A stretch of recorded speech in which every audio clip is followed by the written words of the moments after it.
Assalamualaikum warahmatullahi wabarakatuh. Salam, Om Swastiastu, Namo Buddhaya, salam kebajikan, Sampurasun. Baik, perkenalkan nama saya Abdul Roza Bakri, mahasiswa Ilmu Kelautan Universitas Trunojoyo Madura, tepatnya berada di angkatan 2021. Di sini saya akan menerangkan atau mereview sedikit materi mengenai mata kuliah sedimentologi. Baik, untuk materi yang awal kita akan mempelajari mengenai konsep, pengertian, dan ruang lingkup dari sedimentologi. Sedimentologi sendiri merupakan cabang dari ilmu yang mempelajari tentang konsep, pembentukan, dan proses dari klasifikasi sedimen.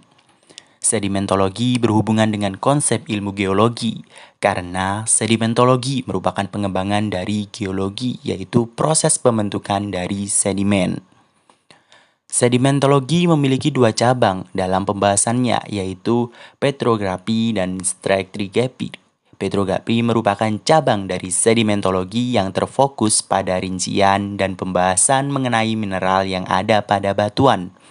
Sedangkan stratigrafi merupakan cabang ilmu sedimentologi mengenai sejarah dan perkembangan pada lapisan tanah yang dapat menjelaskan pembentukan bumi. Sedimentologi juga membahas mengenai siklus batuan sedimen. Proses ini diawali dengan keluarnya magma cair ke permukaan bumi. Kemudian magma itu akan menjadi sedimen ataupun bisa mengeras menjadi beku. Perubahan ini dipengaruhi oleh kondisi wilayah sekitar. Sedimen yang sudah menumpuk dari hasil sisa magma akan tertimbun ke bawah dan berproses kembali menjadi magma atau juga bisa menjadi batuan beku yang mengeras di permukaan. Sedimentologi dapat terjadi di beberapa wilayah, baik di wilayah daratan, perairan, bahkan atmosfer. Meskipun yang ditemukan di atmosfer memiliki jumlah yang lebih sedikit dibanding di wilayah daratan ataupun perairan. Terjadinya sedimentasi di beberapa wilayah ini dipengaruhi oleh beberapa faktor. Salah satunya yaitu ukuran butir dari sedimen yang sangat kecil sehingga mudah terbawa arus angin ataupun juga bisa terbawa oleh arus air. Berbicara mengenai perpindahan dari sedimen, kita akan membahas mengenai lanjutan dari ilmu sedimentologi, yaitu mengenai morfogenesis aktif, di mana morfogenesis aktif merupakan salah satu penyebab dari perpindahan sedimen itu sendiri. Morfogenesis aktif merupakan proses perubahan dari suatu wilayah yang disebabkan oleh aktivitas alami atau tanpa campur tangan manusia. Morfogenesis aktif dapat disebabkan oleh letusan gunung, arus laut atau sungai, dan kejadian alam lainnya. Proses morfogenesis ini berbeda dengan morfogenesis pasif, di mana morfogenesis pasif terjadi karena campur tangan manusia. Morfogenesis aktif biasanya terjadi karena letusan gunung, seperti contoh terbentuknya Pulau Krakatau karena adanya letusan Gunung Krakatau. Morfogenesis aktif sendiri akan merubah permukaan wilayah di sekitar, seperti terjadinya penambahan lapisan tanah dan akan membentuk sebuah bukit karena letusan gunung atau hal lainnya. Atau bahkan akan terbentuknya suatu pulau baru karena proses transformasi sedimen yang terbawa arus laut secara alami. Morfogenesis aktif dapat terjadi dengan beberapa kondisi. Pada kondisi letusan gunung, morfogenesis aktif terjadi karena keluarnya lava gunung kemudian terpengaruh oleh wilayah sekitar, sehingga akan terjadi pembentukan atau terdegradasi menjadi sedimen yang kemudian menumpuk menjadi padatan sedimen baru. Hasil dari morfogenesis aktif biasanya menjadi bukit-bukit kecil atau penambahan volume massa tanah. Hal ini dapat dilihat pada kondisi tanah masa lampau yang lebih rendah dibanding masa sekarang. Dampak perubahan ini dapat dibuktikan dengan terkuburnya beberapa barang atau bangunan masa lampau dengan tanah yang lebih baru. Proses morfogenesis aktif terjadi bukan hanya pada satu waktu yang sama, namun dengan beberapa waktu, bulan, bahkan tahun. Morfogenesis aktif juga dapat disebabkan oleh proses pergerakan dari lempeng. Pergerakan ini akan menimbulkan perubahan pada struktur tanah, seperti terjadinya retakan pada masa lalu, di mana menyebabkan terjadinya beberapa benua yang berawal dari satu benua besar yang disebut benua Kangea. Pergerakan lempeng juga dapat menyebabkan terbentuknya gugusan gunung. Proses terbentuknya suatu gunung juga berlangsung cukup lama. Pergerakan lempeng juga dapat menciptakan jurang-jurang sehingga merubah bentuk muka bumi.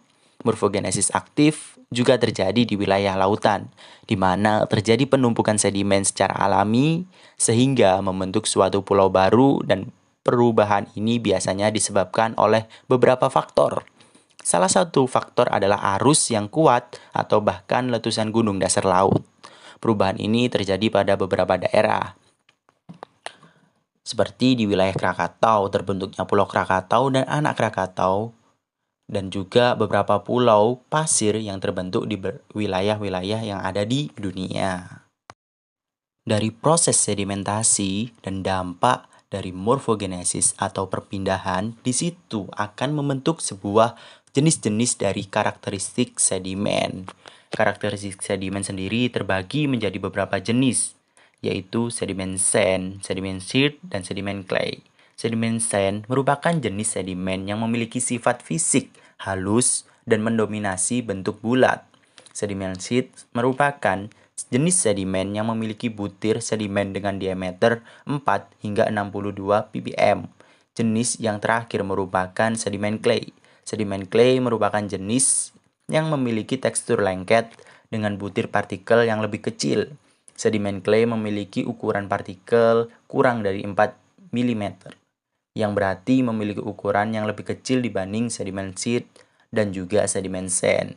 Sedimen clay yang bercampur dengan sedimen silt akan membentuk jenis tanah lumpur. Sedimen clay bersifat plastis jika memiliki kadar air yang tinggi. Namun, sedimen clay akan sangat keras jika kadar airnya menghilang. Sifat sedimen clay keras jika dikeringkan membuat sedimen ini banyak dimanfaatkan oleh manusia, salah satunya dalam bidang pembangunan, seperti pembuatan keramik dan lain-lain. Sedimen clay memiliki beberapa warna, seperti warna coklat hingga warna putih. Keberagaman warna inilah yang dimanfaatkan manusia sebagai warna alami dalam pembuatan beberapa produk dari sedimen clay. Sedimen clay yang memiliki sifat halus biasanya akan mudah bercampur dengan sedimen lainnya di dasar perairan. Percampuran ini akan sangat susah diamati dengan kasat mata. Maka dari itu perlu dilakukan analisis lebih lanjut untuk membedakan jenis sedimen clay dan sedimen lainnya. Baik, berbicara mengenai sedimentasi yang ada di lautan. Sedimentasi yang ada di lautan disebabkan oleh beberapa hal.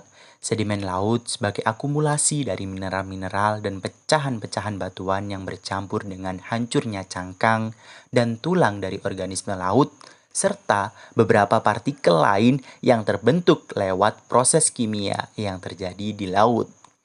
Jenis-jenis dari sedimen laut sendiri terbagi menjadi 4. Yang pertama, sedimen lithogeneous merupakan hasil dari sisa dari pemecahan batuan yang telah ada. Igneous, metamorfik, dan sedimen, dan hasil dari erupsi vulkanik. Yang kedua, ada sedimen biogeneous. Biogeneous sendiri bersumber dari sisa-sisa organisme yang hidup seperti cangkang dan rangka biota laut serta bahan-bahan organik yang mengalami dekomposisi. Yang ketiga ada sedimen hydrogeneous. Hydrogeneous merupakan jenis sedimen, yaitu sedimen yang terbentuk karena adanya reaksi kimia di dalam air laut dan membentuk partikel yang tidak larut dalam air laut. Yang terakhir ada sedimen cosmogeneous. Cosmogeneous sendiri merupakan sedimen, yaitu sedimen yang berasal dari berbagai sumber dan masuk ke laut melalui jalur media udara ataupun angin. Cosmogeneous bisa berupa dari sedimen meteor ataupun sedimen yang ada di daratan. Baik, sekian presentasi dari saya mengenai sedimentologi. Sampai jumpa di lain waktu dan see you. Assalamualaikum warahmatullahi wabarakatuh.